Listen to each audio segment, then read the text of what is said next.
Oh, no worries. We'll have appointments coming and going. Check them out on the Facebook page. It has been a blur the last week and a half. We have covered a lot of ground. And then again, we've really only covered half a dozen forms and addendums and whatever. And thank you guys all for hanging in and joining me on all of these. I know I've got my hardcores that have made every single one of them, and I appreciate that. Because in this market, that is what is going to set you aside from the other brokers that don't know their forms. I was talking to one of our brokers the other day here, and she actually was working with a buyer. They were VA, they had zero down, they needed seller concessions for their closing costs, $9,000 worth, and she got her offer accepted over an all-cash offer. So those are the wins. Those are the ones that are awesome. And when I hear about those make me very happy. So like I mentioned last time, we are going to continue. Today is going to be our last one for a little while. I will continue these, probably not at this pace, not 3 a week, but I kind of like stuffing them together, because then your brain is kind of in the mood and you don't have to go back and try and remember where we were and what was going on. So I'd love your feedback if you'd like 1 a week or 2 a week for the next series for a couple weeks, and we just smash them all in there. I'm not going to go back and cover what we've already covered. I'm probably going to take a deeper dive into some of the mechanics and some of the various forms that we haven't covered. And I might go back and revisit financing and contingencies. In my opinion, are the 2 most difficult forms to get your brain around and to really understand. We covered financing last week, and there are so many little potholes that you can step in and goof up for your buyer, or you need to know about if you're a listing broker, so that you understand what you can do and what you can't do with the various forms of financing. And today, this one, I almost consider this one a master level, because what we're going to cover today has to do with contingent sales. Contingent sales are when a buyer has a property to sell in order to purchase a new property, or they have to sell a property and that property is already under contract and has gone to mutual, but it has to close before they can purchase and close on the new property. They're 2 different things, and they have 2 different paths that you will go down. The 22Q, or the pending sale, when the buyer already has their home under contract, you'd think that would be easier. But actually, if that sale fails, it's going to be more difficult for your buyer to stay in play. And we'll go through that today. We're going to cover the contingent one, the contingent form, where they have not received an offer on their home yet. And then we are also going to cover the other 22Q, where they do have an accepted offer on their home, and then the ins and outs and the path that you have to go down with all of the various addendums and notices and what happens if the sale fails, and on and on and on. And then there's also what we're going to be covering is what the default timeframes are and how you can tweak those to maybe make your offer a little bit stronger. Because let's face it, in this market, probably the biggest fear that sellers have, they're excited to sell their home and get top dollar because they know this market has been great and they're going to get money, probably more than they even imagined, out of the sale of their home. But they also know that they could wind up homeless if they get an accepted offer on their home and they can't find a replacement property. So it's the old chicken and the egg. So they come to you, hey, Tessa, I want to buy this house. I'm in love with it. I want to make an offer. Oh, by the way, I've got my house over here that I've got to sell. Will you list that for me? And what happens then? So it's a very, very common scenario in this market. There is no perfect answer, but what I'm trying to do is prepare you for setting the expectations. Remember, we've talked about motivation and expectations. In this particular case, you want to know what their motivation is, but it's even more important to set their expectations. And by them, I mean the seller who becomes a buyer. And so they're wearing two hats in this. And that's part of the reason that the inventory is so low, is because we have sellers who are reluctant to step out into the real estate world and potentially end up homeless. In their mind, they're going to end up on the street. They're going to live with grandma. They're going to end up with no place to live. And they hear rentals are really expensive. And what do? So this is a really good one to have kind of in your repertoire today. You may or may not understand it completely when we're done. I've taught this class before. There's a lot to digest. So I love participation. Jump in with questions. Let me know if you've got a scenario. Those are always great as well. So here we go, into the wonderful world of contingent sales. The first form we are going to take a look at is what is called a Form 22B. Buyer property contingency addendum. And it's pretty straightforward, buyer's sale of property. Oh, I want to show you one other thing. When you are in, let me go back and stop my share and go here. So here's a little trick for you. When you're in the forms library, and over here on the left-hand side, some of you have already discovered this, but if you want to jump straight to contingencies, see where my mouse is hovering?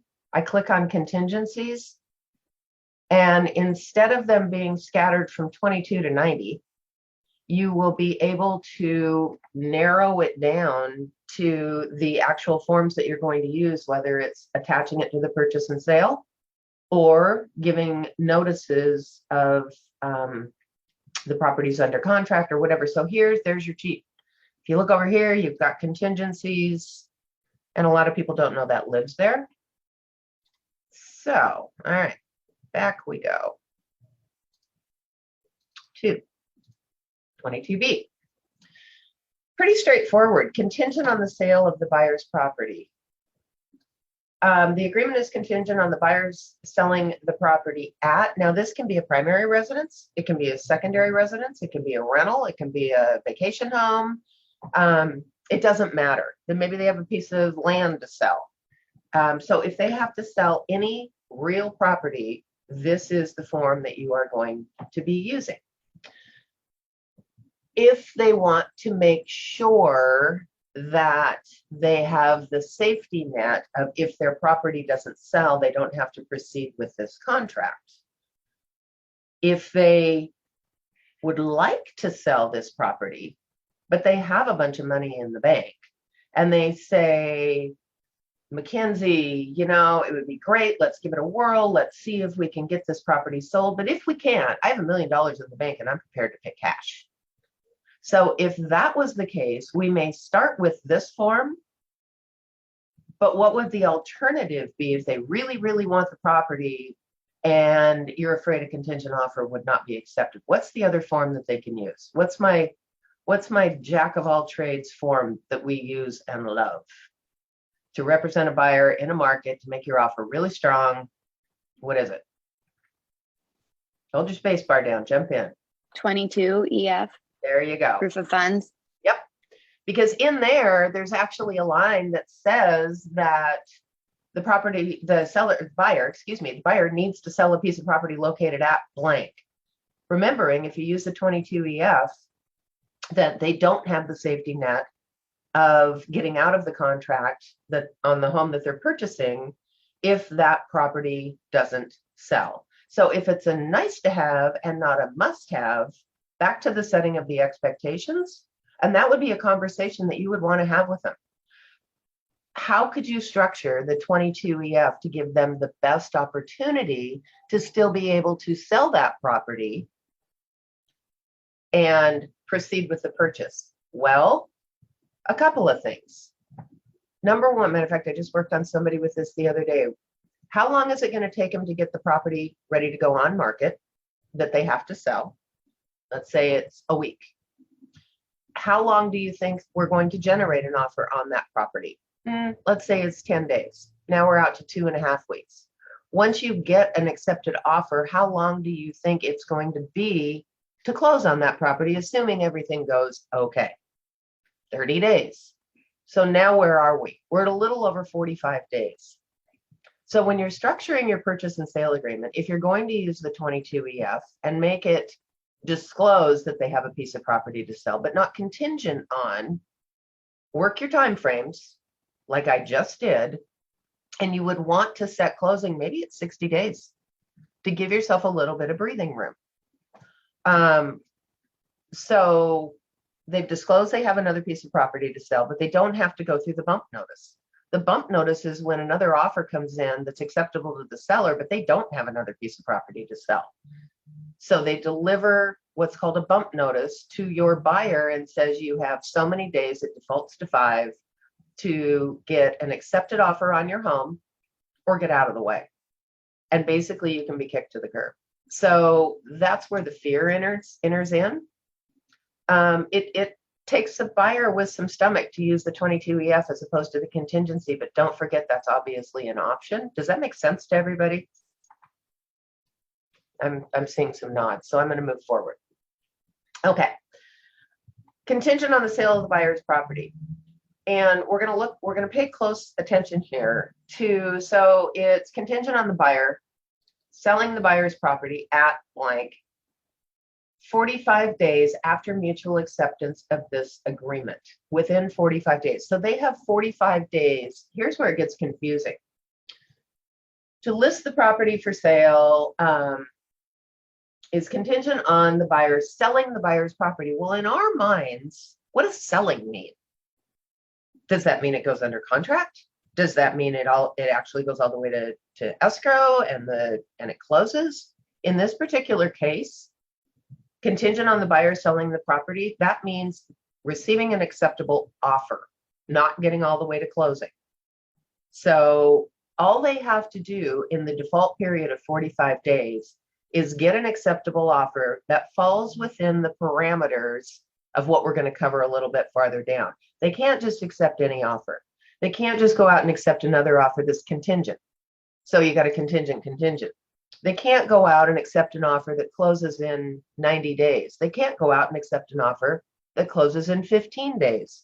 There's some limitations on the offer structure of what they can accept.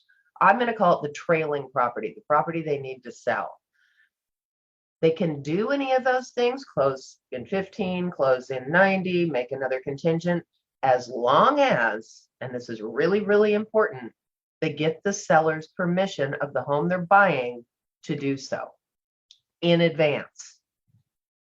So you can see it's already getting a little bit tricky here.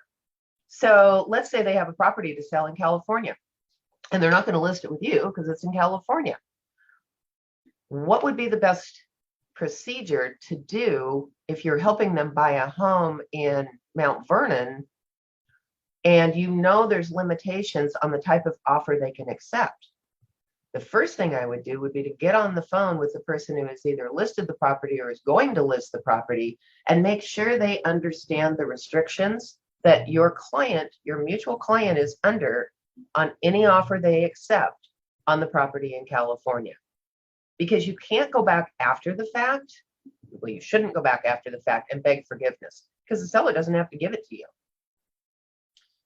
All right. So they got 45 days to get an acceptable offer on their trailing property, the home in California. And that's what's called the contingency period. Buyer has to list their property for sale on a multiple listing service. Oh my gosh, my neighbor wants to buy it. I'm going to FSBO it. That won't work if you're going to use this form because it specifically says that they are going to list with an MLS in the area serving the property with a licensed real estate firm within 5 days after mutual acceptance of this agreement. So the person that says to you, yeah, go ahead, let's make an offer, get it accepted, and I should have my property ready to go on the market in a couple weeks. Well, guess what? That isn't going to work. They've got 5 days after mutual acceptance. So we got mutual acceptance on Tuesday. When do they have to list their property by? Shout it out. What time on what day? Come on, hold your space bar down, you guys. This is an What did easy you one. say, Tuesday? So you got a mutual on Tuesday, and the following Monday is not a holiday. You got 5 days. By next Tuesday, the following By 9. Tuesday. At what time? By What time? 9 on the following Tuesday. There you go. Perfect. You need to know your time frames, you guys. You got to know your time frames. So when you sit down with your client who has to sell in order to buy, you need to make sure that their property is ready to go on the market by the following Tuesday. Now, in this case, because 5 days are business days, it almost turns into a week. But here's another strategy. When you go to present this offer, let's say your clients are not comfortable going with the 22 EF. They don't have the money. They absolutely have to sell their home in order to purchase the new home. So let's forget about the 22 EF for right now. You're walking into a market where there's the lowest number of listings on for sale in the history of real estate. So how excited do you think your seller's going to be to accept an offer from Trisha that is contingent on them selling a home down in Carlsbad, California, when they've got 3 other offers that are over ask, all cash, and close sooner? How excited do you think they're going to be? Probably not very excited. How can you make that more attractive to the seller? Well, here's one strategy. When you know they have a trailing property to sell, and you know it has to go on the market within 5 days of mutual, number one, you can shorten that 5 days. You can shorten it down to 1. If your property is ready to go, and what do I mean by ready to go? You've had your photographer out, you've shot your pictures, you've had your stager, they've cleaned out the shop that's full to the rafters, they've had the landscaping done, they've painted the front door, they've done all the things that they need to do to get their property on market. And oh, by the way, you've gone ahead and filled out an entire listing agreement on the property to show that seller that says, if you accept my offer for my clients, here's everything we've got to go. Here's a CMA on the property to show that we're listing it at an aggressive price. Here's the listing paperwork all filled out and signed. All I have to do is drop a date in, which is tomorrow. Here's the pictures that I've had professionally done. The staging is done. The marketing materials are ready to go. So there will be absolutely no delay in getting this property to market. Does that make sense? So you're showing that you are not going to start the process 5 days or 7 days after they accept the offer. You are going to start the process the following business day or the following day. You're ready to rock and roll. Your clients are ready. That's how motivated they are. So there is some prep work you can do in order to make your offer more attractive, and that's one. I strongly do not recommend that you go in with a contingent offer and you don't have that prepared, because you need every single arrow in your quiver in order to strategize to convince the seller to accept your offer. If it's in Bellingham, Whatcom County, Anacortes, Mount Vernon, somewhere where the seller can actually see it, or have the listing broker tell them, hey, go take a drive-by. You'll see the property we've priced it really aggressively. We expect multiple offers right away. We've got open houses. We've got everything ready to go. And we expect this to go under contract within the first 3 days. That's going to be a lot more attractive to a seller. So can you strike this 5 days? Absolutely. You can strike anything in this contract as long as everybody agrees to it. It's interesting because that 5 days is not a default. It's just baked into the contract. So you would just strike it out, write in the number of days, and do your initials and dates over here in the margin.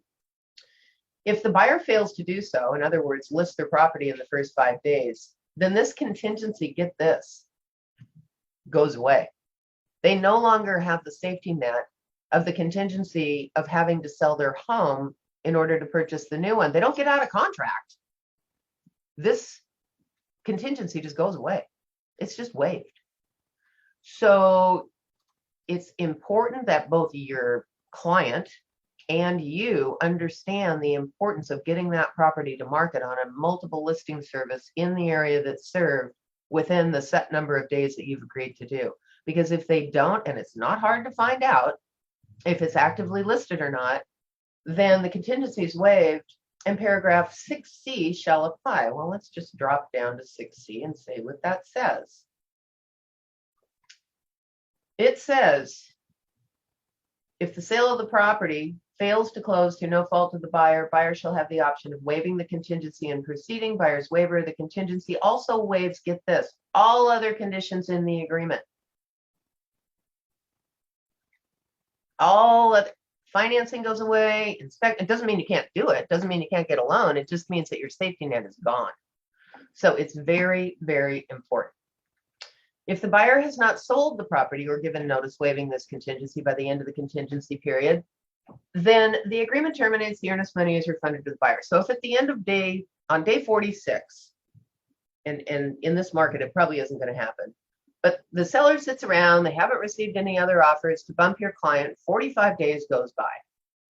On day 46, if that property has not sold, that the buyer / seller needs to sell the trailing property, then the agreement terminates, it dies. It just goes away. You have another option though. You can extend that. So you're on day 44 and everybody decides that, you know what, we just think there's been a blizzard, there's been a flood, we just need to give you a little bit more time. You can extend that 45-day period by mutual. Both parties have to agree to it. So it spells out here, because your buyer is going to ask, for the purposes of this addendum, the term sell, selling, and sold shall mean buyer has entered into a valid and enforceable agreement for the purchase and sale of the buyer's property. There it is. Doesn't mean closed. It means entered into a mutually acceptable agreement. Wow, and we're just at paragraph 1. Remember when I was talking about different things that you have to get the seller's permission on the trailing property to accept certain things in a contract? Here is where it is spelled out in paragraph 2. Pretty basic. When seller's consent is required on the sale of the buyer's property, they have to obtain written consent, and yes, there's a form for that, and I'll get to that in a minute. Before, I can't tell you how many times this has become an issue. So they have to get the seller's written consent before the buyer accepts any offer on the sale of the buyer's property. They can't accept an offer. You know, Justin, guess what? We just accepted an offer last night on our house down in Carlsbad. And you're like, great. And it closes, you know, it's going to be a little bit of an issue because it closes in 70 days. And you're like, oh, crap. We're out of contract. We've got a problem. Because it says they've got to obtain permission if it's contingent on the sale of another property. So that's what I call the domino. Or it has a closing date of less than 30 or more than 60 from the date of mutual acceptance. If the buyer accepts any such offer without seller's prior written consent, seller has the option. They've got 3 days to terminate the agreement. From buyer's notice that the contingency is satisfied, which notice shall include a complete copy of the purchase and sale agreement. So when you notify the seller of the property that you're buying that you've accepted an offer on the trailing property, you have to include a full copy, not just the front page, a full copy of the offer on the trailing property. So the seller's going to see, and their agent is going to see, if it falls outside of any of these parameters. So the seller has 3 days to terminate. They can go in and drop the hatchet, and there's nothing you can do. Upon seller's termination, buyer's in default, seller is entitled to remedies. What does that mean? That means seller gets to keep the earnest money. So not only does your buyer lose the house, but they also lose their earnest money. So this is a big one. This is why you have to have the conversation with the agent down in Carlsbad or the agent down in Seattle or the agent in New York or wherever that trailing property is. You need to know, they need to know how critical it is that if an offer falls outside of these parameters, they have to check with you and you have to get the seller's written permission in advance. So I've had people say, well, what difference does it make if it's less than 30, if it's a quick close? The reason is because going under contract with a trailing property triggers the closing for the property they're going to purchase, and it could force the seller of the property they're buying to move quicker than they thought. So the other thing about contingent offers on page 1 of the, let's say, Form 21, residential purchase and sale agreement, I have people ask me all the time, what do I put in for a closing date? I don't know when the property is going to sell, and I don't know how long it's going to take to get both properties closed after that. What do you put in? You put in that it is subject to Form 22B. You do not put in a closing date. You do not put in a closing date, because if you put in a closing date, it's going to conflict with this form. If you have two conflicting things in a contract, then you may have an invalid contract. Okay, so you want to make sure that the first page of your purchase and sale coincides with what you're saying later on in the contract. Loan application. So you've got 45 days to get the property under contract, and the buyer slash seller, the client, says, well, I don't really want to go start shelling out money for my appraisal until I know my home has sold. Well, the seller of the property they're trying to buy is going to say, no. I don't want to wait 30 days until your property goes under contract and then you start the whole process. But your buyer has a choice, and it's up to you to know the difference between the choices. So if the agreement is contingent on the buyer obtaining financing, then the buyer shall make written application for the loan and pay the application fee if required. And here's where your choices come in. For the subject property, the property they're buying, within 5 days is your default after mutual acceptance of this agreement, or within 5 days after buyer satisfies the contingency, i.e. their property goes under contract. Well, if it takes 2 weeks to go under contract, then they got an extra 5 days to make application. The seller is not going to be very excited. So don't make a rookie mistake and check the second box. Set the expectation with your client that they are still going to need to go make loan application, even though the property they're purchasing or the property they have to sell is not under contract. They need to perform, in my opinion, they have a choice, but in my opinion, to make your offer viable in this market, you want them to start the ball rolling as soon as they go under mutual. So if buyer is not required to apply for the loan until after satisfaction, then the timelines of 22A shall not begin until that time. That's the financing that we talked about, the 21 days and all of that type of thing. Otherwise, the 21 days actually starts from the time of mutual. Is there a risk involved? Absolutely there is, which is more incentive for your client to have their property ready to go on market, have it priced, if not aggressively, at least realistically. You don't want to have a client shooting for the moon and giving them, well, let's just give it a whirl for a while and see if I can get $2 million when you know it's only worth 1.1. It's like, why waste your ink? They're going to get thrown out of contract anyway. So my recommendation, best practice, buyer's agents, is that your buyer brokers, is that you counsel your clients to make their application at the time of mutual on this particular property. But you'll note something else. Nowhere in this addendum does it talk about inspections. Nowhere in this addendum does it talk about well. Nowhere in this addendum does it talk about septics. It doesn't talk about any other kind of contingencies. So what does that mean? I'm going to stop sharing for a minute. We're going to talk about this. What does that mean? So it's not covered in here. The only thing they talk about is financing. That means they start once you go pending, unless you add in additional verbiage that says upon the time of the contingent home going pending, that's when the timeframes start. And that's not the exact verbiage, but something of that nature. It's basically that all timeframes shall begin upon buyer's acceptance of an offer on their home or something to that. So you're going to push all the timeframes out until you go mutual on the trailing property.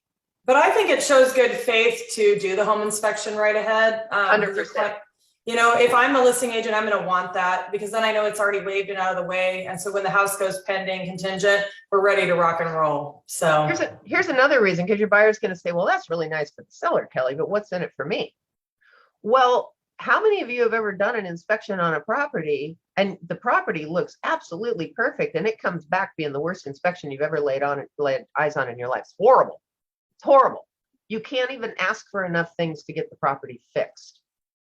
So wouldn't you rather, Mr. Buyer, find out early on in the transaction. It's kind of like a pre-inspection. Wouldn't you rather know right from the get-go if there's going to be an issue on the property you're purchasing before, oh, by the way, you go under contract on the one that you're selling?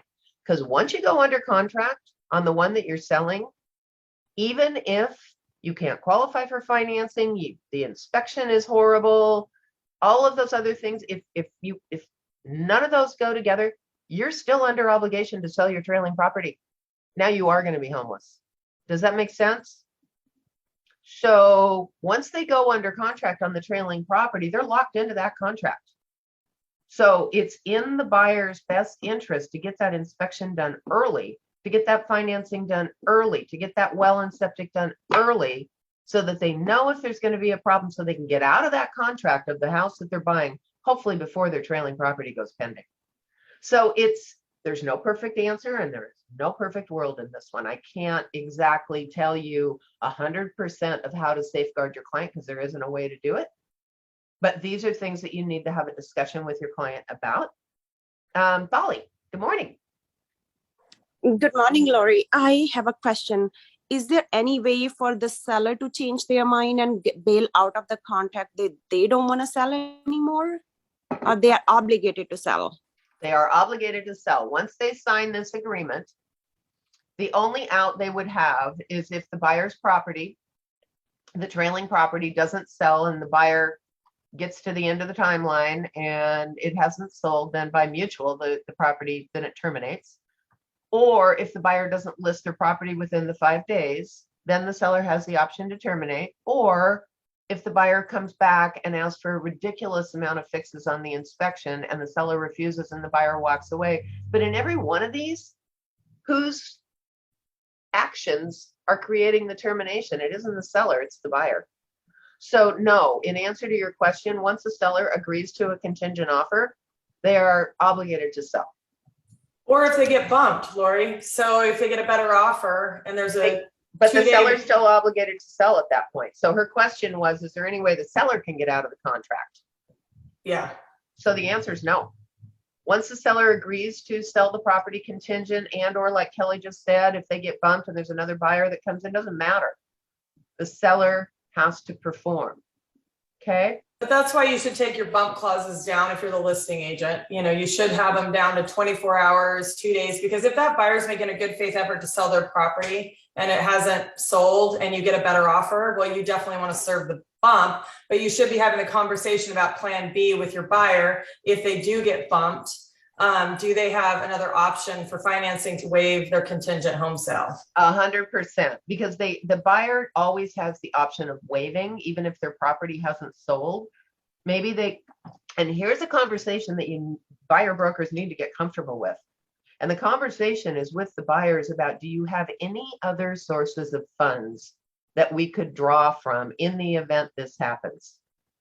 And you will be amazed at how many times your client will say, yeah, I do. I really didn't want to use that, or I really didn't want to borrow from grandma, or I didn't really want to sell my brand new pickup truck.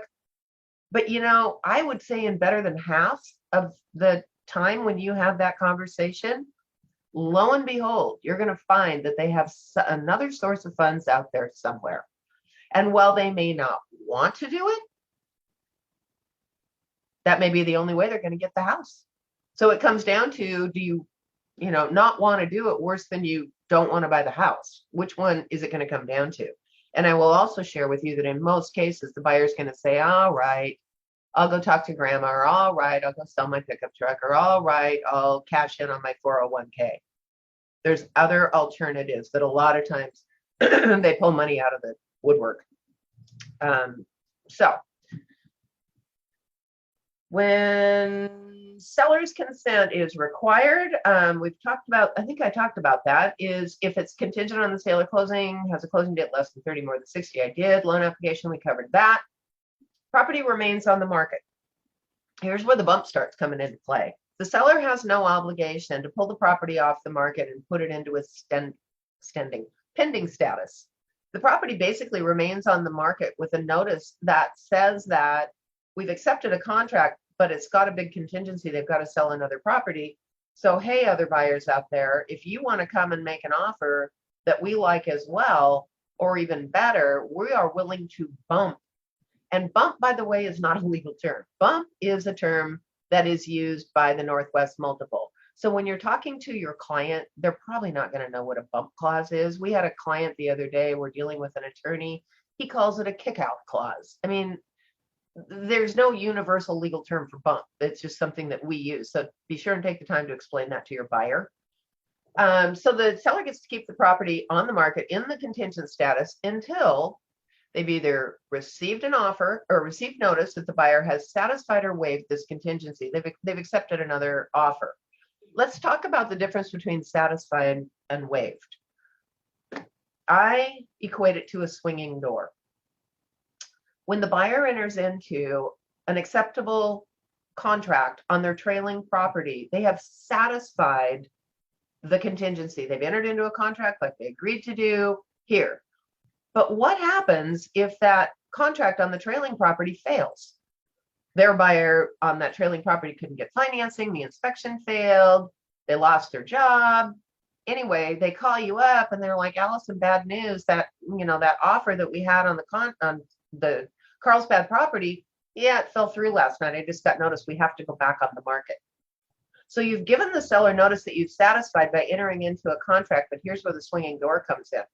So what happens if that happens? Then that door swings open again and the bump period starts again. And you go back into contingent status, just like you were before. What's the difference between satisfied and waived? Waived, that door doesn't swing. That door, once you close it, locks and it doesn't move.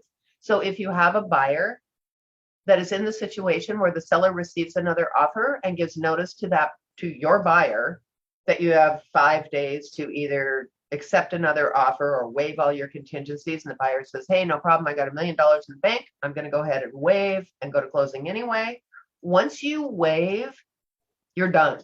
You have waived, period. There is no swinging door. There is no going back to contingent. There is no, I couldn't get the money out of the 401k that I thought. It doesn't matter. If they go into the waive status, now your earnest money is at risk with the buyer. So waived is a slam door, satisfied is a swinging door. And it's important that you know the difference, because the buyers always ask, what if I go to sell my property in Carlsbad and I get an offer and then that offer fails? What happens? Well, you just simply go right back into the contingent status as long as you are within, I'm going to go back to the default, within that 45-day period you have to get your property sold. What happens if they get an offer on Carlsbad on day 40 and 10 days in, they call you up and say, hey, Allison, bad news, my Carlsbad property fell out of contract last night. And now you're at day 50 and you had 45 days to get the property under contract. What happens? Tessa. Oh, don't call on me. I do bridge loans. I don't do contingent offers. Sorry, we don't do these. Okay, so what happens if you're outside of the 45 days is the contract that you are under for the contingent property goes away.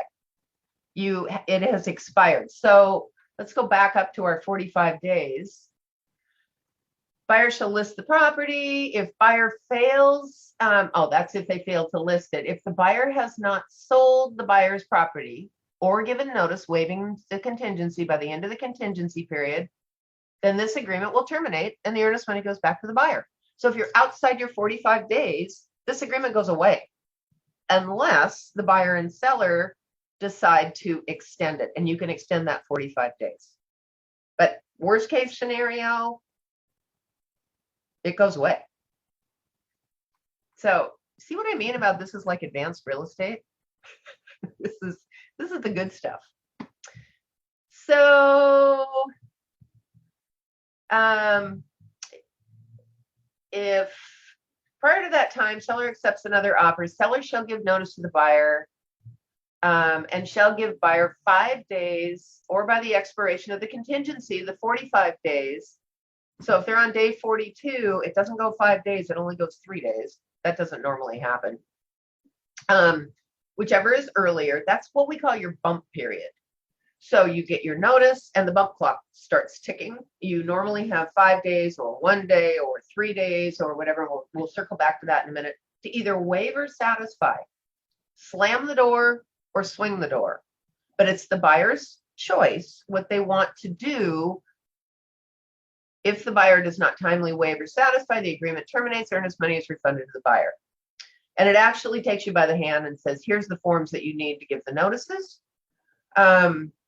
And it also says if the buyer opts to waive, they haven't sold the trailing property, but they've got the $1 million in the bank. You need to remind them that when they waive the contingency, they don't just waive the contingency, they waive everything else in the contract. They waive financing, they waive inspection, they waive it all. So another reason to start all of your time frames with all of your inspections and everything right up front, because if your buyer is ever forced to waive, you have that conversation and they say, we're prepared to do that. You don't want to be starting your inspection at that time. Yes, Polly. So my another question is, in case a buyer waives everything and at the end he doesn't have sufficient funds to bring in cash, however, the financing part is done, how would he bring extra cash like to close? If he doesn't have it, Mm-hmm. So say for financing, just imagine appraisal is done. So appraisal is waived and the property is $1 million and the bank is only giving them loan up to 800,000. Since the appraisal is waived and appraisal comes in low, how would he make the difference since he waived everything? how do you think? It's pretty much like the seller is not going to sell, then his earnest money is at risk. That's There's no absolutely way right. for The buyer, you're absolutely right. The buyer is in default under the terms of the agreement. The buyer has not lived up to what they led the seller to believe and stated in the contract that they could do. So in that particular case, the buyer's probably going to lose their earnest money. So the buyer needs to be prepared. If they waive, that they've got the money to perform for low appraisals and everything else.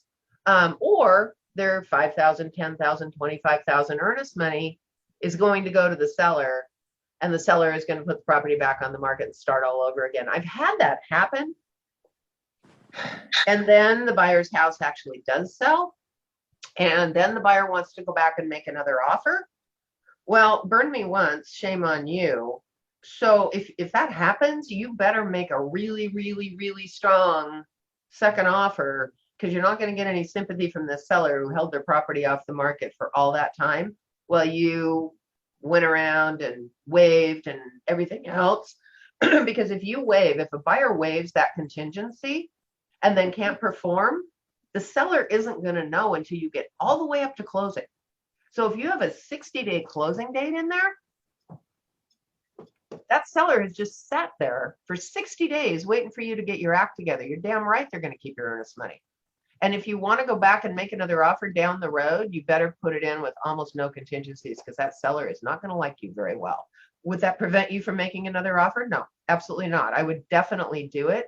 But at that point in time, the seller holds all the cards. You are going to have to make your offer super strong. I've seen it happen before. But like I said, you're not going to get any leniency from the seller at that particular point. To answer your question? Yes, thank you. You're welcome. All right. So buyer shall give notice to seller within 2 days of entering into an agreement to sell the property. The contingency is satisfied. When would you do that? That's when the Carlsbad property goes under contract. Buyer's notice, again, here it says it again, will include a complete copy of the purchase and sale agreement on the sale of the buyer's property. You need a whole copy of the contract of the property they need to sell. The sale, here's where your closing date comes in, so pay attention. Sale of the property shall close 3 days after the closing of the sale of the buyer's property. Remember when I said less than 30, more than 60? How come? Here's why. Because this contract closes 3 days after the other one does. So if Carlsbad accepts a contract that closes in 10 days, this contract would close in 13 from the date Carlsbad went mutual. And that seller of this property might say, there's no way in hell I can be out of here in 13 days. So the baked in defaults are at least 30 and no more than 60. So Carlsbad can't accept an offer that closes in 4 months, and then this one would close 3 days after, because that seller's not going to sit around and wait 4 months. So it's kind of a balancing act. Does that mean you can't change the 30 and 60? Absolutely, you can. And if it's contingent, you need to know that as well, because now you're just in la la land as far as what's your closing date. Hell, I don't know. Carlsbad has to sell one in Austin, Texas, and I don't know what the market is in Austin. That's why you really try not to go down that road. We've done it before, but they're not very fun, because it's a domino. If one falls out, they all fall out. So buyer's notice shall be on contingency property notice 90K or similar form. Buyer may not extend the closing date for the sale of the buyer's property without seller's written consent. There's another one. No less than 30, no more than 60, can't be contingent. And oh, by the way, you can't extend the closing date. All of those things you have to get the seller's permission, because if you don't, your buyer is going to waive. That's why it's so important, if you're going to work with a contingent offer, that you know these triggers. You've got to know your triggers. There's 4 of them. Buyer's property, failure to close. Buyer shall give notice within 2 days of learning that the sale of the buyer's property has failed. Carlsbad just fell out of bed. Buyer has 2 days to give the seller notice. So what can happen in those 2 days? I'll tell you what usually happens in those 2 days. Carlsbad is scrambling like hell to find another buyer for their property. So they can go to this seller with the bad news that, guess what, Carlsbad failed. But the good news is, we already have another buyer, we're already under contract, and we're going to proceed again. Would the seller be able to give the buyer a bump in that particular case? No, because their property is under contract. It's pending again. And that's normally what happens. Hopefully Carlsbad had a backup offer. If not, maybe they're going to drop the price and just scramble to get another buyer for it. So according to the baked-in days, you've got 2 days to get another contract on Carlsbad. Such notice must be given regardless of whether buyer chooses to proceed with the agreement. So you've got to tell the seller, but you got 2 days to do it. Unless you're the listing broker like Kelly, who's sharp, and she goes in and says, yeah, I don't want to wait 2 days. I'll go 1. Or they have to tell me immediately, I'll go 0. I don't want to stick around because I've got another offer. The contingency survives. If the sale of the buyer property fails to close through no fault of the buyer before expiration of the contingency period, then the contingency shall be reinstated until the period has expired. That's what I said, the swinging door. So Carlsbad fails, they don't get another buyer, the contingency goes back into play until the 45 days is up. All right, that's option number 1. Option number 2. If the sale of the buyer's property fails to close through no fault of the buyer after expiration of the contingency period, so it's on day 50, unless buyer waives the contingency, then the agreement will terminate and earnest money will be refunded to the buyer. So there's the second scenario. And you need to understand these so that you can talk to your buyer about these, because they are going to be nervous and they are going to have questions. What if, what if, what if, what if? And you at least need to know that somewhere in this contract, it spells out all the different options. So let's just jump over there and talk about them. That's going to make the buyer, again, managing expectations, and you are the professional. You know your contracts. Waiver by buyer. This is different. This is the slam door, not the swinging door. If the sale of the buyer's property fails to close through no fault of the buyer after expiration of the contingency period, buyer shall have the option of waiving the contingency and proceeding with the agreement. Buyer's waiver also constitutes waiver of all conditions. We knew that, including financing. They're going to spell it out. If buyer waives the sale of the property, here's a new closing date. So if the contingency is satisfied, you're going to close 3 days after the trailing property. If the contingency is waived, you're going to close 30 days after the waiver date. So you got 2. That's why you can't put a closing date on the first page of Form 21, because you don't know which one's going to happen. You don't know when it's going to close. So you just need to reference either this form or the 22Q. Oh, and then we get into new construction. If at time of buyer's waiver, a certificate of occupancy has not been issued, buyer shall close 5 days. So this is a little safeguard for new construction, because normally it's 30 days, but what if they're buying a new build? And it's not going to be done for 45 or 60 days. This is some baked in protection for the buyer and the builder, frankly, because remember, in this case, if it's a new build, the seller is the builder. So this is going to push the whole contract forward to help work with getting a certificate of occupancy on the property that they're buying. You don't see these very often because builders normally will not take a contingent sale. Just doesn't happen. And then it spells out here, if you make the mistake of putting in a closing date on page 1 of Form 21, they're going to cover your butt right here. Closing date set forth in this agreement shall supersede the closing date set forth in the agreement, or in this addendum, supersedes the one on the agreement. So I always have people coming to me and they're like, well, what's the closing date? What do I put in for closing? I have a contingent offer. What do I put in for closing? Now you guys know that if they satisfy, it's within 3 days of the trailing property, or if they waive, it's within 30 days, or if it's new construction, there's a whole nother set of time frames for that as well. So now you at least know where to go look. Woo! Oh, I haven't been screen sharing. Nobody said anything. Okay, I'm back. We've now covered a 22B. What do you think? It's complicated, isn't it? Very complicated. I thought the time frame was bad before. Yeah, I know, right? It's really not that bad. I just summarized them all. And if you can just kind of get that straight in your brain or review the form, just go back and review the form before you sit down with your client. There's really only 4 in there. But we are seeing, believe it or not, we are seeing, especially out of the Remax, Gateway, and Wacom, we're getting contingent offers accepted. We are, because sometimes our buyer just can't go any other way. They don't have a rich grandma. They don't have money in their 401k. They have to sell their house because that's their piggy bank. That's where their equity lives. Okay, now I am going to screen share. Any questions before I go on to the next? I'm seeing glazed looks. Hang in there with me. This one's a little bit better. This is called a Form 22Q, and this is when a buyer actually has their property under contract pending when they go to make the offer on another property.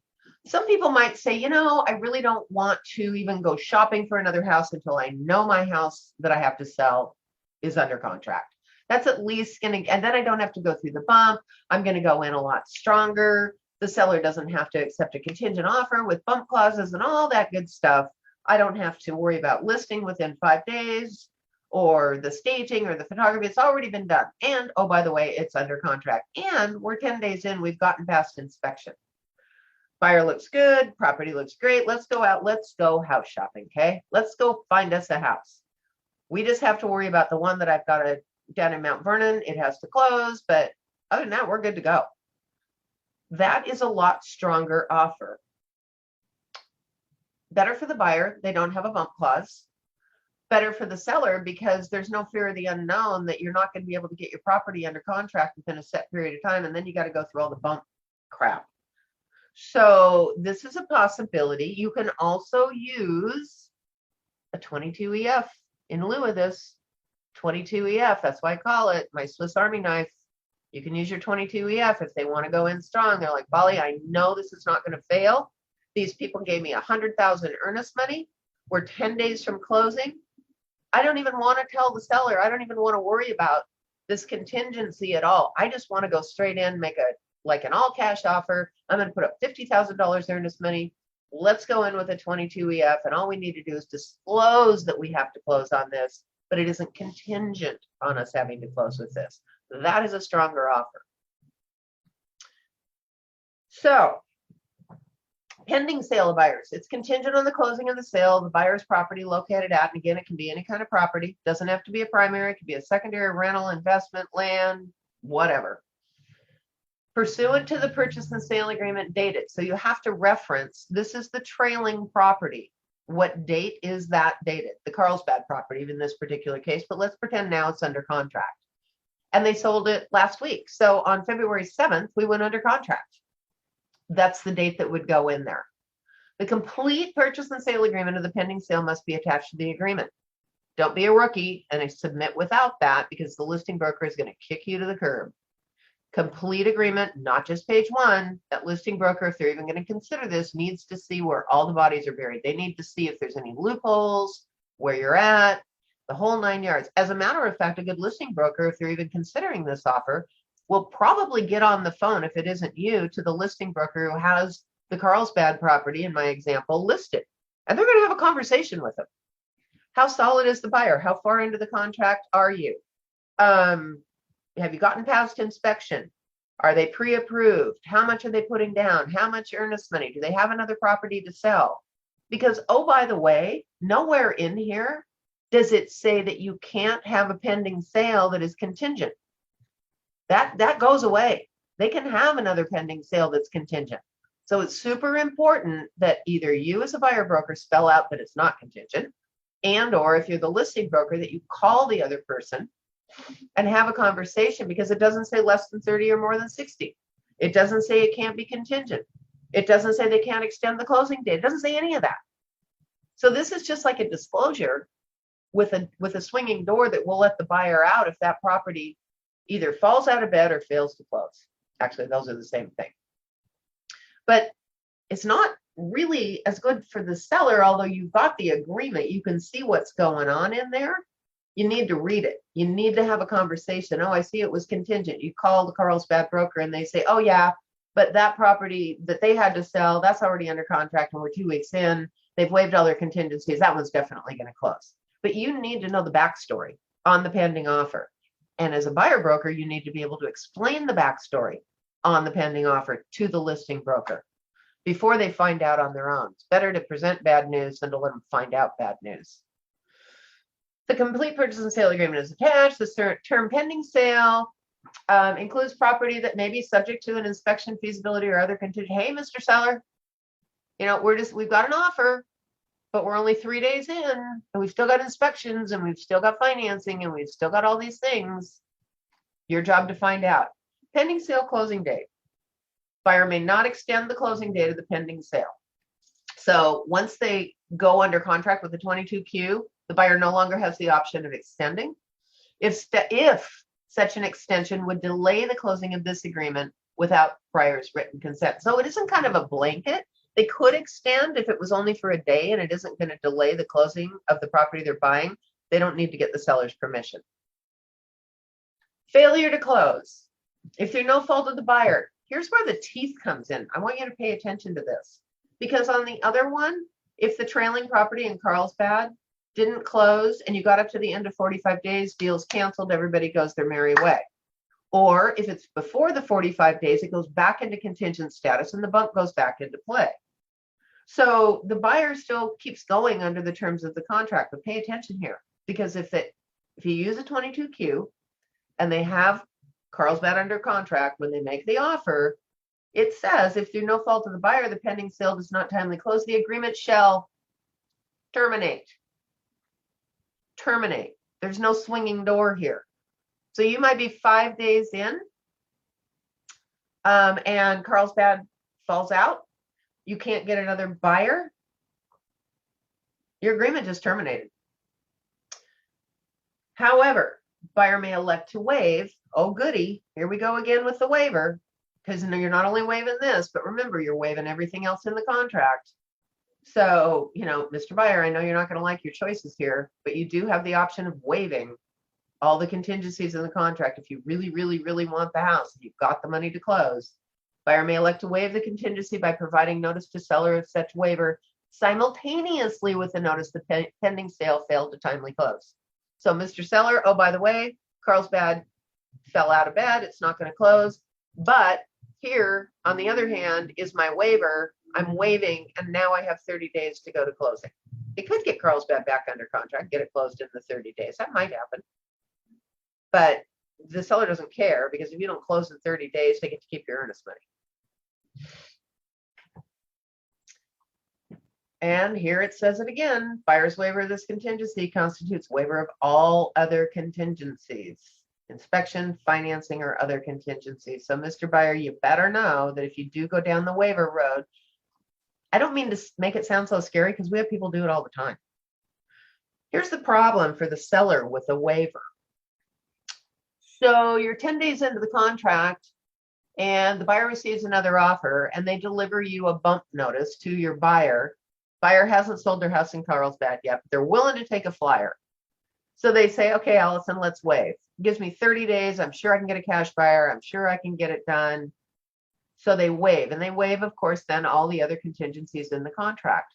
What are the seller's options at that point? If they've got another offer sitting behind you for $25,000 more, all cash, close in 2 weeks, what can they do? Not a damn thing. If your buyer waives, the seller is stuck under the terms of the contract. And they got to ride this horse all the way up to the date of closing before they're going to find out for sure. The buyer has bought themselves time and they've put up their earnest money as gambling money to hope they can get the property closed or hope they can get the money from another source. And the seller doesn't have a choice. So you need to understand that, especially if you're a listing broker, that if you accept this, if you accept either one of these contingencies and the buyer waives, there's nothing you can do. You just got to sit and write it out all the way up until the date of closing when you get the phone call from the selling broker who says, sorry, we're not able to perform. You can have our earnest money. Sorry about that. Really sorry, your property's been off the market 45 days. We're out. Make sense? Okay, I'm going to stop sharing here.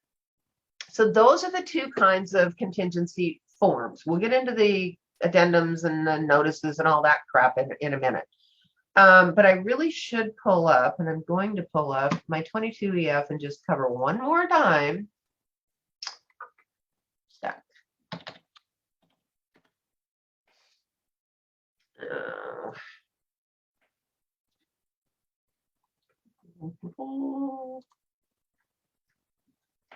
Okay, here we go. You've got a 22B, you got a 22Q, and you got a 22EF. Evidence of funds. So when you're sitting down with your buyer and they start talking about having a property to sell, again, might not be their house, might be a duplex, might be a piece of raw land in Oak Harbor, might be whatever. If they really want the property that you want them to make an offer on, and Tessa says this is what she uses, she doesn't even go with the contingents in this market. She just jumps straight to the old handy dandy 22EF jack of all trades form, and she drops right down here to number 3, disclosure of contingent funds. Sale of the following owned by buyer. Remember I said it could be diamonds, it could be a boat, it could be a car. Well, it can also be a piece of property. It can also be that raw land or that vacant land on the corner of X and Y in Oak Harbor. And we've got to sell that. Now, this is simply a disclosure. This is not a contingency. If that property at X and Y Street in Oak Harbor doesn't sell, buyer's going to lose their earnest money. This is just disclosing to the seller. This is not saying, and if it doesn't sell, I want my money back. This is putting your money where your mouth is.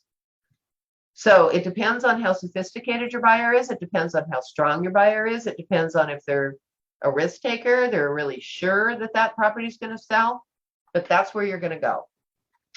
Remember, we talked about the evidence of funds if they've got to sell. Now, let's say they got the property to sell in Oak Harbor on X and Y Street, and you've only got a 30-day close on this. You better change that the buyer is giving evidence to the seller 10 days prior to closing of the funds being received or are immediately available, because in all likelihood, X and Y in Oak Harbor is not going to close 10 days prior to this one closing. It's probably going to close pretty simultaneously, so you better back that off to a 1. Does that make sense? So you're going to back it off to a 1. You're going to shorten that up just to cover your buyer's butt, that they don't have to have the funds in the bank or readily available 10 days prior to closing, because we're going to take that closing date and we're going to go back 10 days. That's a week and a half. And I will guarantee you that if your buyer's getting a HELOC or if they're getting a loan or if they've got to sell something, they're not going to have the money in all likelihood in the bank 10 days prior to close. And if they don't, then the seller has the option to terminate. If buyer fails to timely provide such evidence, seller can give notice terminating the agreement at any time prior to the evidence being provided. So are you getting the idea here that there are some critical time frames and they have really sharpened the axe? And I equate it to an axe hanging over your buyer's head. Because if they miss a step or if you fail to point out one of these steps to your buyer, that axe is going to drop and they're going to be out of contract before you know it. And that is not a place you want to be. So this is where that contingency goes. And that's all it is. Sale of the buyer's property or sale of the following owned by buyer. Boom. That's it. So 22B, 22Q, or 22EF. Those are the three things when somebody says they have something to sell. Those are the three conversations you need to have with your buyer. I would say, hey, the good news is we've got some choices. Depends on how many times a year you like to go to Vegas. Because if you go all the time, you're probably going to like door number 3, which is 22EF. But if you're super conservative and never gambled in your life, you're probably going to want to go with the first one. That's kind of how it goes. It's going to make our life more difficult. Okay. Any questions before I go on to some of the forms? Is your head hurting for a Monday morning? Mine is. Yeah, baby, I said Vegas. 2 weeks. Alrighty. Here's where it starts getting even more confusing than it already is. Remember, I went to the contingency little block in the Northwest multiple forms over on the left-hand side, and these are the forms that popped up. So when an offer comes into the listing broker, to the seller, and it's contingent, and they sign it off, and you go into contingent status. And let's say there's a 1-day bump. I like Kelly's idea. You want to be aggressive, and we're so sure we're going to get our property under contract that 1 day, which is 1 business day, oh, by the way. So you could buy yourself some time with a weekend or holiday. But what happens? You're the listing broker, or you are making an offer on a property that has a contingent offer on it. What is the form that you use? It's called a second buyer's addendum, a form 39. And it's confusing because you've never seemed to know who fills it out. Does the buyer who's making the offer that is going to bump the first offer fill it out, or does the seller fill it out when they send back the offer? I make the argument it's the second one. Kelly, if you disagree, or Tessa, jump in here, Laura. Because the person making the offer that is going to bump the first offer doesn't know a lot of this stuff. This is really the seller. Property subject to prior contingent sale. Second buyer acknowledges that the buyer is subject to a prior purchase and sale between the seller and blank. Again, the seller's the one who's going to know that. Susie Q, who owns Carlsbad. The prior sale is contingent on the first buyer entering into an agreement for the sale of the first buyer's property on or before, you got to know the closing date. Prior sale provides that if the seller accepts another offer to sell the property, the notice of the seller's acceptance is given to the first buyer.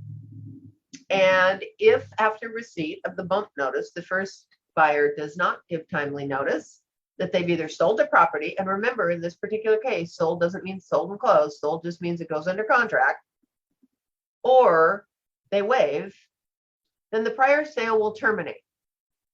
The first position offer that has the bump, if they can't go into a contract during the bump period or completely waive all their contingencies, then they have to agree to step out of the way. They have to agree to step aside and let the other offer come in. Seller shall not amend terms of the prior sale after mutual acceptance and prior to the termination of the second sale agreement. So if the first buyer waives and they need a couple extra days to close, that would be amending the first contract. If I was the listing broker, I wouldn't be really excited about that. I would like to have the opportunity. I'm almost to the finish line with buyer number 1. They got the cash. We're going there. They just need 1 more day. And if you've entered into this, seller shall not amend the terms of the prior sale after mutual acceptance and prior to termination of this second contract. Eek. That just tied my seller's hands. So Kelly, note to self on that one. Second buyer's waiver of contingency. So seller of the property looks, now they have two offers. They've got a contingent offer and they got this other really sweet cash offer that came in. Or Nat, let me rearrange that. They've got a contingent offer and then they've got another one that isn't so strong, but it's not contingent. So the seller's like, well, God, I hate to kick the first buyer out of bed and then put the second buyer in and then find out that that buyer can't perform. So what reassurance am I going to have as a seller that if I kick the first buyer out of bed, out of contract, and accept the second offer, that they are actually going to get all the way to closing? The seller has the option. They don't have to do this, and we don't see it that often, but they actually say the bump notice will not be given to the first buyer until the seller has received notice of the second buyer's waiver or satisfaction of the following contingencies below. Put your money where your mouth is. So they've approved the seller disclosure. They've had an inspection of the property. They have gone through their feasibility. They've approved a resale cert. They've waived their financing or anything else, CC&Rs, on a condominium resale certificate. It could be a lot of different things. So what the seller is saying to buyer number two is, let's get all these little open doors that you can walk out of. Let's get them out of the way before I even give buyer number one notice of a bump. I want to know that I have kind of cleared the slate before we go down that road. They don't have to, but it wouldn't be a bad idea. Why not have that second buyer approve the seller disclosure? I mean, that's super easy. And it goes all the way up to waiving their financing or approving their financing. So bump notice within 1 day of not filled in of second buyer's notice that all, so once the second buyer has performed on all of those little check boxes in the prior paragraph, then within 1 day of that, the seller agrees to give the bump notice to buyer number one and say, time to put up or shut up, satisfy or waive. Let's say you've got a 1 day bump notice. You've got 1 day, you've got 1 business day. You do not count the date of mutual. So if you give that notice on a Friday, then you have until Monday at 9 p.m. to get your property under contract with an acceptable offer that is closing not less than 30, not more than 60, and is not contingent on the sale of another property. So you've got a little bit of time, or you can just waive and take your chances and go from there.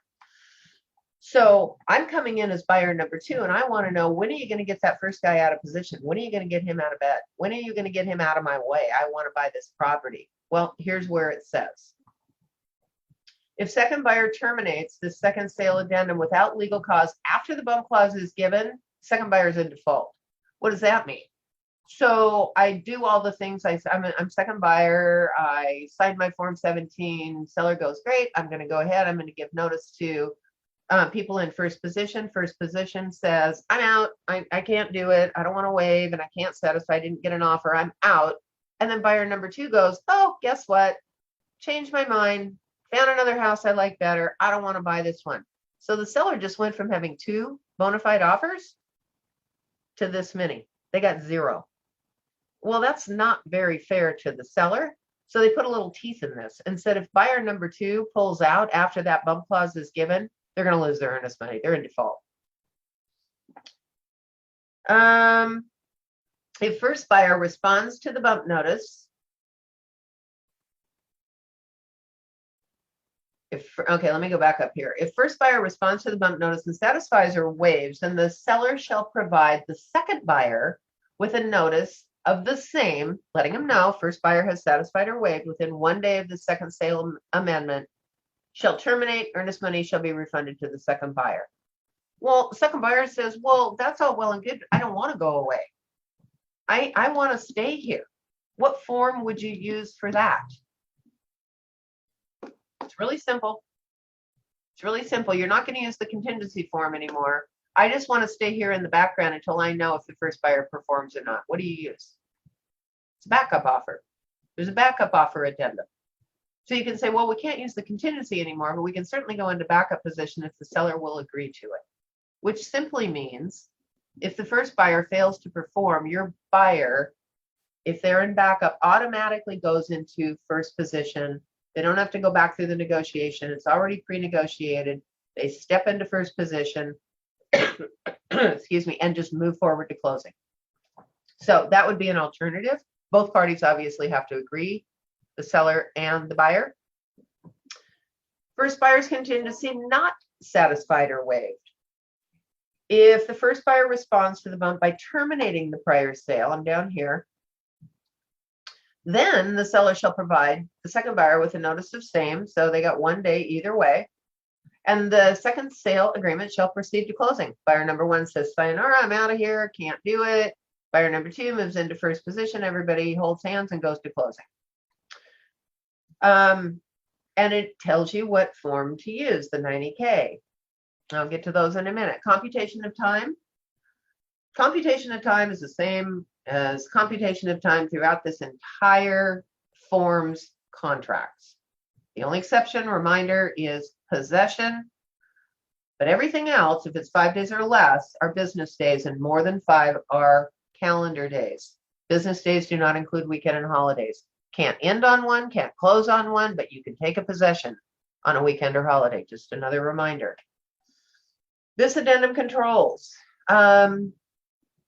So if you goof up and put something else in the contract that is in conflict with this, this prevails. That's a contract word. I'm going to stop here for a second. So listing broker, this is what you can expect if you submit an offer that is already on a property that's already contingent, and you're going to trigger a bump clause, and you're representing the buyer that comes in second. This is what you will probably get back from the listing broker, so you know what goes on. So you just need to know your time frames, need to know what happens. Seller gives buyer number 1 the bump and they waive. Well, okay, we can go into backup.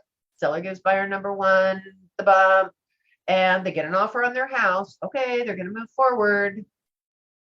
Or seller gives buyer number 1 notice of a bump and buyer number 1 can't perform. All of those things are covered under this second buyer's addendum.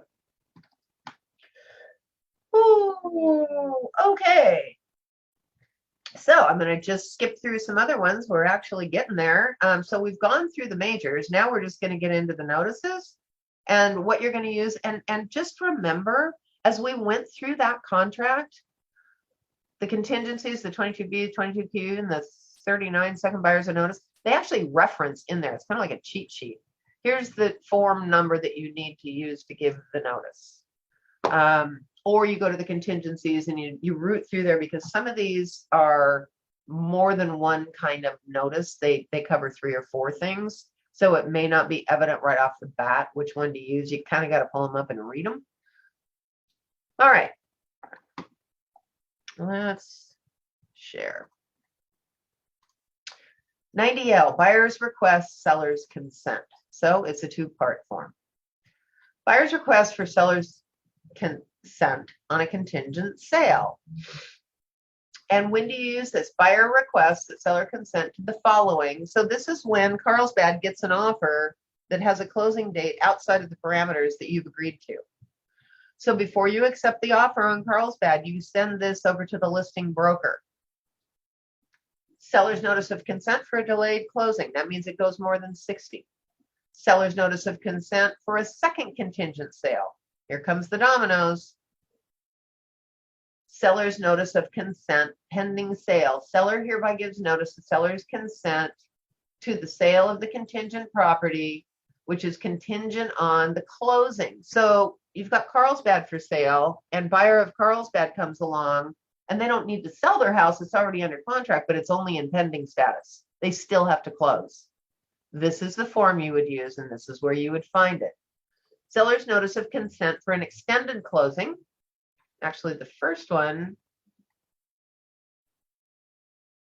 Oh, so the first one is a delayed closing. Seller hereby gives notice of seller's consent to buyer to extend the closing date, because remember, they can't extend without the seller's permission. And down here is the seller's authorization to go beyond the 60 days. Closing date, more than 60 days from the date of mutual.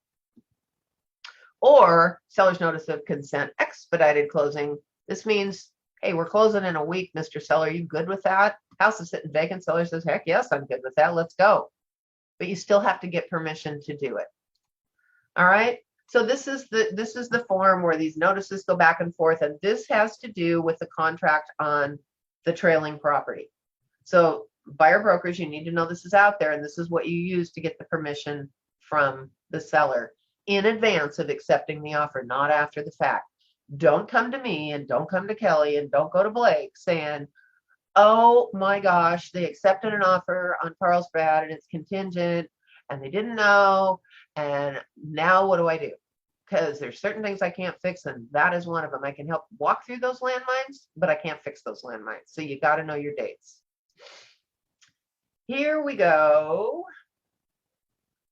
for the bump notice.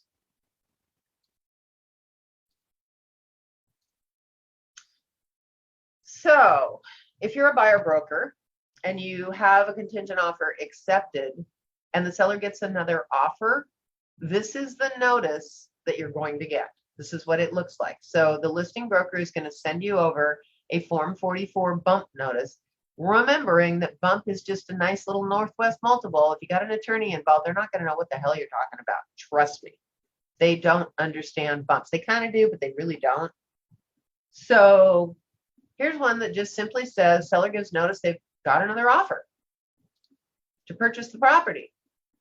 Unless buyer gives notice before the expiration of the bump period that the buyer is satisfied or waived, swinging door or slam door, the contingency, then the agreement shall terminate and the earnest money shall be refunded to buyer. So if you sit back and you do nothing during that bump period, at 9 p.m. on the final day of the bump period, the agreement terminates. It just goes away. So here's your little cheat sheet. Buyer should use the bump response Form 46 to respond to this notice. So you get the notice, they get an offer on their property. You're like, phew, closes more than 30, less than 60, isn't subject to something else. Yippee, we're going to go give that seller notice that we are, we've received an offer and we've satisfied. We've satisfied. We haven't waived it. We've satisfied it. We've protected the ability to go back into the contingent status if this sale fails. So here's what you buyer brokers are going to use to give back to the listing broker when they give you the bump notice. And here's all your choices. And again, you don't have to memorize these, but you need to know where to find them. And you need to know that somewhere in the back of your mind, you're like, yeah, that's right. Lori had a class. And I remember seeing that. I think there's a notice for that.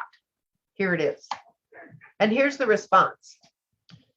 In response to the notice the seller has received another offer, then I'm going to give notice that, hey, buyer's property sold. Not really sold, but under mutual. Contingency has been satisfied, swinging door. They've accepted another offer, and it spells out again, no less than 30, no more than 60. And again, for this notice to be effective, don't be a rookie and just check this box, have your buyer sign it and send it back without a copy of the full purchase and sale agreement, because it's as if you did not give notice if you do. You have to get the entire accepted offer. And it says right here, attach a copy of the complete purchase and sale agreement for the sale. If the sale fails to close, buyer will give notice back to the seller. Oopsie. Within 2 days, as required to the buyer through the buyer's sale of property 22B. So if that falls out of bed, then buyer has to give notice within 2 days. It's interesting to me, and I don't understand why they give so much time. 2 days is a lot.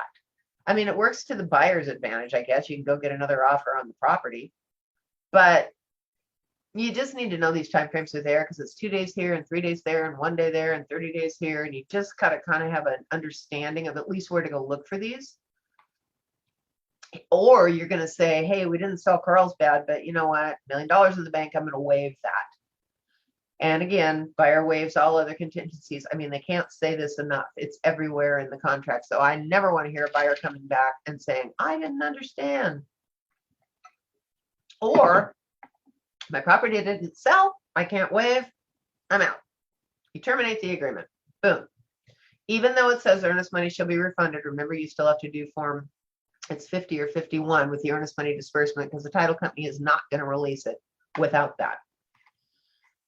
Okay, now, are we having fun yet? You have a standalone contingency property notice. And I was actually looking, this kind of condenses everything into one. And I was trying to figure out the difference between this and the other bump notices. And I got to be honest with you, I got to dig a little deeper because I'm not really sure because this says the same thing. Property sold, contingency satisfied, failure to close, terminate, failure to close and reinstatement. So failure to close and reinstatement, buyer gives notice that the sale of the buyer's property is failed or will fail to close. The contingency of the buyer's property, contingency addendum is reinstated until the contingency period expires. Actually, I think this is the buyer's response back. Failure to close and waiver, or just a straight out waiver. And again, I have to teach this. So I looked at this morning and I'm like, these two are in conflict. I'll figure it out and get to you on the next one. Because then we also have, this one goes with the buy, this goes with the 22Q. Buyer's pending sale contingency. Maybe that's the difference. Oh. Buyer's pending sale contingency notice. This goes with the 22Q. Remember, the property was already under contract, but it hasn't closed yet. This is the one you use if the sale on Carlsbad that was We already can't in see a place. form. We can't see a form. Are you trying Oh. to share a form? Sorry, thank you. All right, buyer's pending sale contingency notice, Form 90U, thank you. Failure to close and termination. So the transaction on Carlsbad that was in place when your offer was accepted with the 22Q has failed. Here's the teeth though. Once that fails, there is no swinging door like there is on the other 22B. Remember on 22B, if the trailing property goes under contract and then fails, you just go back into contingent status and yay, you've got the remaining period of however many days. On a 22Q, when your property that you have to sell, your trailing property fails to close, you're done. And I have a lot of people come to me and say, yeah, but whoa, now we want to go into a contingent with a bump and the seller's good with that. What do we have to do? We had a 22B or a 22Q and we want to go back to a 22B. We never had one, but we want one. What are we going to do? Best practice, you're going to rewrite the whole damn contract because you have a completely different contingency inserted than you had before. Because according to the 22Q, when that backup offer or when the offer on the trailing property fails, this contract's done, it terminates. So to breathe new life into it and try and jury rig forms is almost impossible. If everybody wants to move forward, my argument is best practice is you just rewrite the whole damn agreement and start over. Do it quickly because if the seller's willing to do it, the buyer's willing to do it, get it done. Or even though the pending sale identified failed, Carlsbad failed, it was under contract, it failed, I've still got the money, I want to move forward. Buyer elects to proceed, waives the pending sale contingency and agrees to close. And they're waiving all their other contingencies. How many days do they have? We talked about this. If they waive, they have 30 days. If the property they have to sell goes all the way to closing and you're trying to do a simultaneous close, then they have 3 days from the closing of the trailing property. Oh, wow. 2 minutes to spare. Do you see why I call that the advanced real estate course? That is a lot of information. And I hope I kind of broke it down for you this morning so you understand the differences that you've got when somebody comes to you and says, I've got a piece of property I need to sell. What's my best strategy for getting my offer accepted? Well, you got 3. We can go in and try and make a contingent offer before you get it under contract. We can wait until you get it under contract and then go in with just a pending sale addendum, which, oh, by the way, does not have a bump clause in it. Or we can just forget about that altogether, pull your money out of your bank or your 401k and go into a 22 EF. So we've got choices. Let's talk about those. Let's see what they look like. Let's see which one you are going to be most comfortable with. Just Jarvis. I was also just going to say, because I avoid contingent offers, People's Bank, if you have really well qualified buyers, People's Bank is doing bridge loans. And so, if your client needs to sell their house for the down payment on the new purchase, they can do a bridge loan instead. And the other nice part of that is that they're not on a crunch timeline. So they can use the bridge loan, purchase their new house, move into their new house, and then we can clean, paint, prep, stage their old house and get that sold. You need really well qualified buyers, but I've done probably almost 5 of them in this past, 12 months, and it can be a really great way to go. That's a really, really good tip. Anybody else have any tips on what other lenders are doing? Jay should pipe up if he's on here, because we've been using Brett to do kind of the same thing. And I can't remember what the name of his brokerage is too, but it's been really sweet because you can come at almost with it looks like a cash offer and there's no contingency of appraisal. Jay, do you want to pipe in?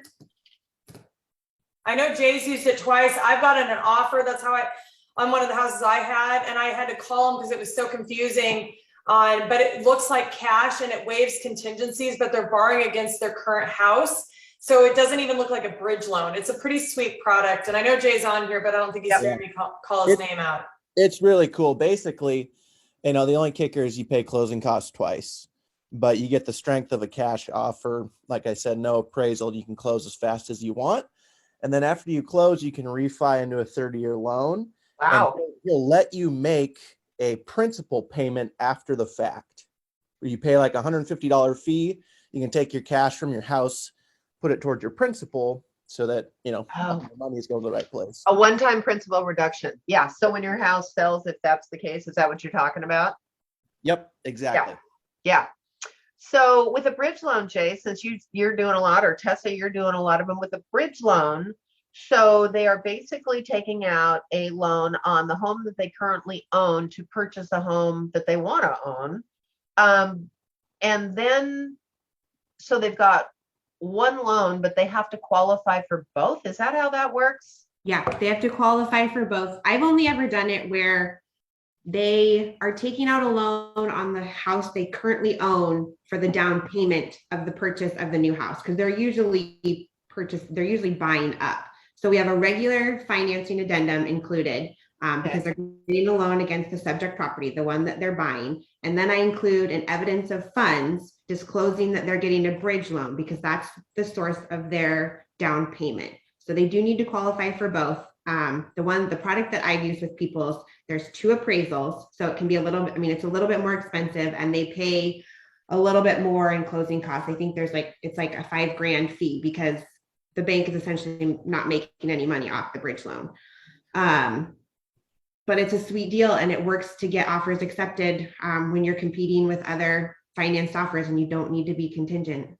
Absolutely. Is there anyone in particular you work with at People's that is a bridge loan specialist? Yeah, I do Brett Lloyd at People's in Skagit. So Brett, okay, Jay, is that who you use too? No, the guy we use is Brett Burns, and he's actually in Seattle. Oh, there. Thank you. With directors. Yep. The info is over. There we go. So this is why it's so important that you've got your favorite pet lender, but you need to have more than one, you guys, because depending on your client, somebody might be a specialist in government loans. Somebody might be a specialist. You've got a high-end client that needs a bridge loan or needs a HELOC or needs whatever. So you need to know where to go because not all lenders offer all of these things. This isn't just your average run of the mill. The guy goes, oh, I always deal with Wells Fargo. Wells Fargo may not have this product, right? So instead of just saying, oh, sorry, I guess we'll just wait. No, you need to say, you might want to give Brett Burns a call over here. So this is why we need to know this. This is part of our job. So there's 2. Good plan. All right. Anything else? Any other best practices for getting, so we've got our 22 EF, we've got our bridge loans, you can get a HELOC, you can go in and waive. It's very common for people to say it's nice to sell this property, but I don't have to sell this property. In that case, you might want to just do a 22 EF, depends on how strong their stomach is. But these are conversations that you need to be comfortable enough with this process. If you're going to go down this road, to be able to have an intelligent conversation with your client, your buyer, in advance. Diane Sager, good morning. Good morning. I just wonder, is the interest rate considerably higher on the bridge loan than it is in the standard loan?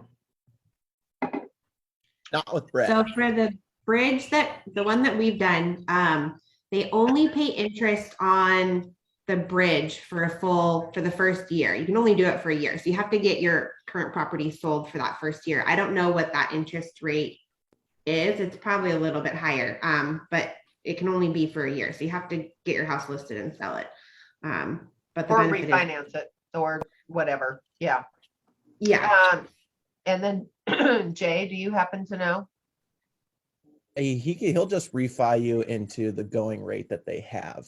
You know, basically your cost to him comes in closing costs. So let me follow up with one more question. I know they have to have a lot of equity in the property that they're getting the bridge loan on. Does anybody know, or let's go to Jay and Tessa again, what the maximum loan to value on the property they're pulling the bridge loan out of, on the money, they're pulling the money out of that property. Do you know what the maximum loan to value is? I want to say 80.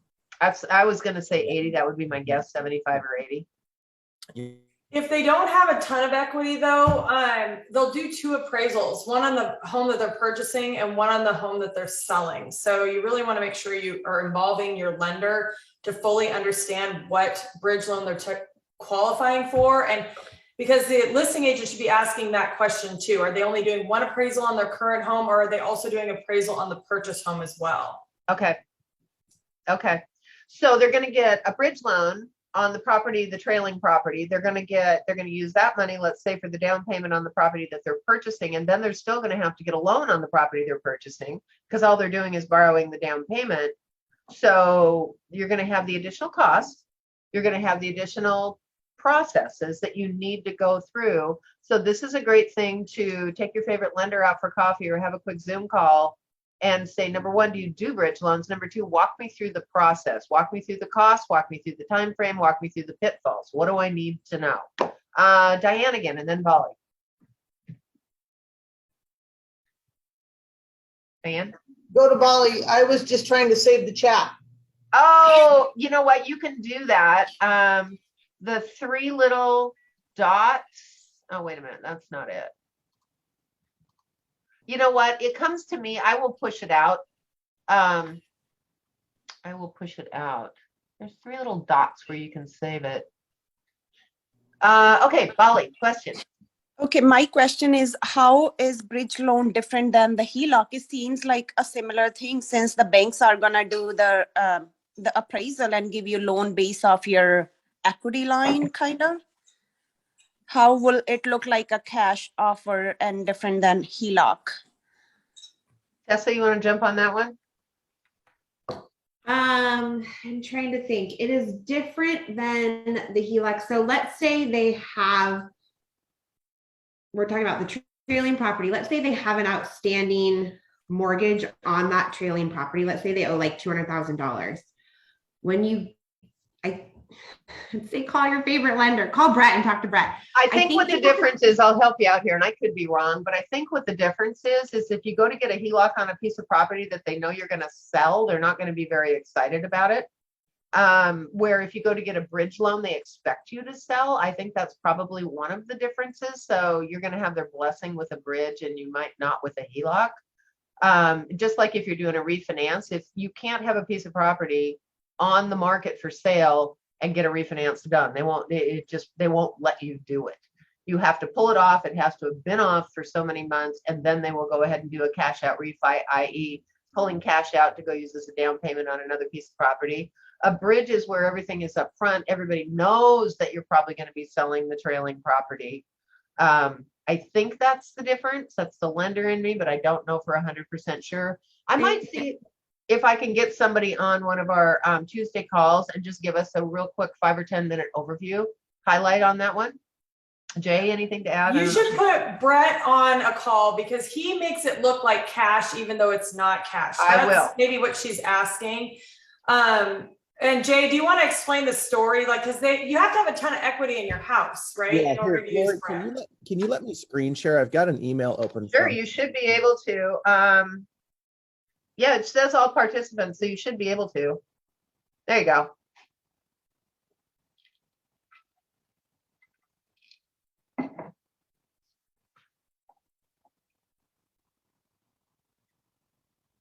We can't hear you. Unmute yourself, Jay. There we go. There you So go. this program allows any clients with 20% or more down to make a same as cash with 10 calendar day closing. No appraisal, no contingencies. We'll simply fund this loan from our in-house portfolio. Wow. After we close in 10 days, we'll then immediately help our clients with a standard refinance, get an appraisal done, and then go from there. So that's the strength that he offers.